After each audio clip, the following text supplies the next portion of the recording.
A scientific study that studies the human behavior in relation to the mental process, which can be its intelligence and emotions in a given context according to its environment, is known as psychology.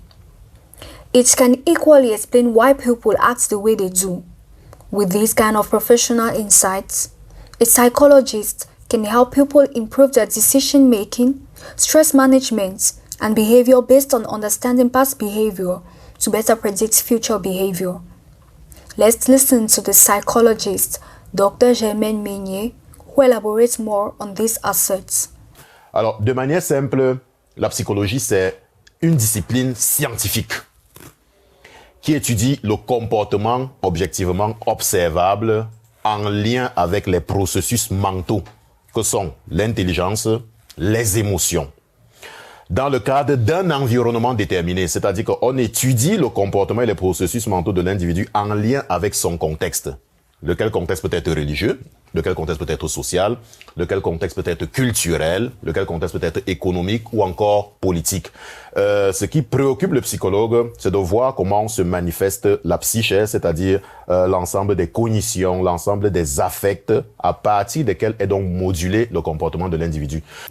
In relation to its definition, there has been with progressive evolution of research a number of applied psychology. Psychology is used in the field of human resources management, in the management of the interactions of individuals with a company, to carry out competence assessments within the company, involvement in academic activities, and above all, used in the field of mental health, which is an important concern nowadays, in order to provide solutions. Alors, par rapport à cette définition, il y a eu, avec l'évolution progressive du temps et des recherches, un certain nombre de domaines d'application de la psychologie. La psychologie est utilisée dans le domaine de la gestion des ressources humaines. Quand on parle par exemple des recrutements, on se fonde sur des outils que l'on appelle des tests psychotechniques pour évaluer les aptitudes, les capacités, les compétences des individus en vue de procéder à des recrutements. On utilise également la psychologie dans la gestion des interactions des individus au sein d'une entreprise. On utilise la psychologie pour effectuer à l'intérieur de l'entreprise ce qu'on appelle des bilans de compétences en vue de voir comment, au fur et à mesure que le temps passe, les individus s'approprient, s'activent et s'inscrivent dans la logique de la performance ou non. En plus de cela, la psychologie est également utilisée dans le domaine de la santé mentale. Une importante préoccupation de nos jours. Vous savez que de plus en plus, avec le contexte néolibéral dans lequel on se trouve, les individus sont confrontés à beaucoup de problèmes. Les problèmes de stress, les problèmes d'angoisse, les problèmes de dépression, les difficultés et les souffrances de tout le monde. La psychologie s'intéresse à cela pour déceler quelles sont les causes de ces différentes formes de détresse en vue d'apporter des éléments de solution. La psychologie s'intéresse également à la compréhension des comportements des individus dans des contextes donnés. Vous êtes par exemple dans un contexte culturel où il y a un certain nombre de pratiques. Je prends par exemple le culte des crânes. Pourquoi est-ce que les individus manifestent et pratiquent le culte des crânes? Quelles sont les représentations qu'ils ont par rapport au crâne? Quelles sont les perceptions y afférentes? Quelle est la dimension affective qu'ils y manifestent? Autant de choses. Nous avons également l'implication de la psychologie dans les activités académiques, les activités scolaires. Et à cet effet, il est important de souligner l'impact de l'orientation scolaire, universitaire et professionnelle qui s'inspire en premier lieu des éléments de la psychologie et qui consiste à mener les élèves, les étudiants à s'adapter par rapport à leur environnement scolaire. Alors, les problématiques telles que la violence en milieu scolaire, les problématiques telles que les échecs en milieu scolaire, les problématiques telles que les relations conflictuelles entre les enseignants et les apprenants font également l'objet d'un intérêt certain pour ce qui est de la psychologie. Donc, de manière générale, la psychologie peut se manifester partout, en fonction des contextes, en fonction des circonstances, en fonction des situations.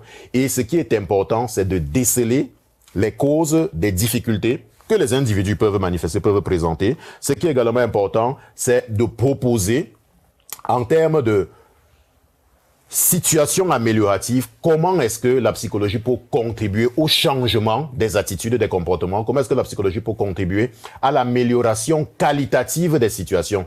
Parce que si nous évoluons dans la société, vous allez vous rendre compte que le champ social est essentiellement conflictuel, c'est-à-dire que les individus sont toujours en situation d'opposition. Alors il y a des oppositions latentes, il y a des oppositions manifestes, ce qui est tout à fait normal dans un premier temps. Mais par la suite, lorsqu'il y a une exacerbation de ces conflits, que peut aboutir à des situations de crise ou de guerre, le psychologue est interpellé, d'abord pour essayer de comprendre, d'analyser, mais également pour voir comment il y a des pistes d'amélioration en vue d'amener les individus à changer.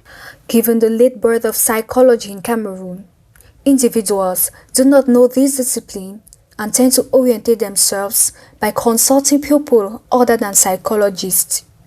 On the academic level, psychology has developed, but the impact on the social level is still slow to be felt for the simple reason that many psychologists are not known. Notre contexte se caractérise par une forme d'omniconnaissance, si je peux dire ainsi. Les individus, lorsqu'ils abordent un champ, ils ont tendance à penser qu'ils maîtrisent tout. C'est un peu comme ça que ça fonctionne dans notre contexte. On vous dira, vous êtes un administrateur, vous pensez que vous êtes administrateur de tout. En réalité, vous êtes administrateur d'autre chose, ce par rapport à quoi vous avez effectivement été formé. C'est un peu ça la situation qui prévaut dans beaucoup d'organismes, dans beaucoup de structures, dans beaucoup d'organisations dans notre pays. C'est un peu comme ça que ça se passe. Pour ce qui est des prêtres, le peu que j'en sache est que ils font des cours de psychologie. Parce que pour la petite histoire, moi-même, dans les années antérieures, j'ai eu à flirter un peu avec le grand séminaire, donc je sais un peu ce qui s'y passe. Il y a 2 années de philosophie, au cours desquels ils sont appelés à connaître un peu les rudiments de la psychologie générale, de la psychologie de l'enfant, de la psychologie de la personnalité. Ce qui revient à dire que lorsqu'ils sont prêtres, ils ont une idée de la manière dont fonctionne le comportement individuel, de la manière dont se nouent les interactions humaines et sociales. Le problème, c'est que au fur et à mesure que le temps passe, au fur et à mesure qu'ils reçoivent des sollicitations, ils se trouvent dans une situation dans laquelle ils sont obligés, malgré le fait qu'ils aient quelques connaissances, qu'ils sont obligés à accompagner justement les individus qui viennent les voir. Et dans ce genre de circonstances, qu'est-ce qu'on fait? On a donc tendance à penser que la connaissance, nous la maîtrisons suffisamment. Pourtant, ce n'est pas le cas. Il y a peut-être un petit travail à faire qui consisterait, lorsqu'ils sont en face de cas difficiles, à les orienter vers les psychologues. Pour ce qui est des tradithérapeutes, ces derniers, ça il faut le dire, hein, ils n'ont jamais eu à faire de la psychologie scientifique. Parce que, comprenons bien une chose, quand on parle de psychologie, il y a ce qu'on appelle la psychologie implicite et la psychologie explicite. La psychologie explicite, c'est le corps de connaissances scientifiques. La psychologie implicite, tout le monde l'a fait. Tout le monde. Oui. Même les non-psychologues. L'art de manipuler. L'art de manipuler, l'art d'orienter, l'art de canaliser, l'art de s'exprimer, l'art... Tout le monde l'a fait. Mais sans savoir que c'est de la psychologie.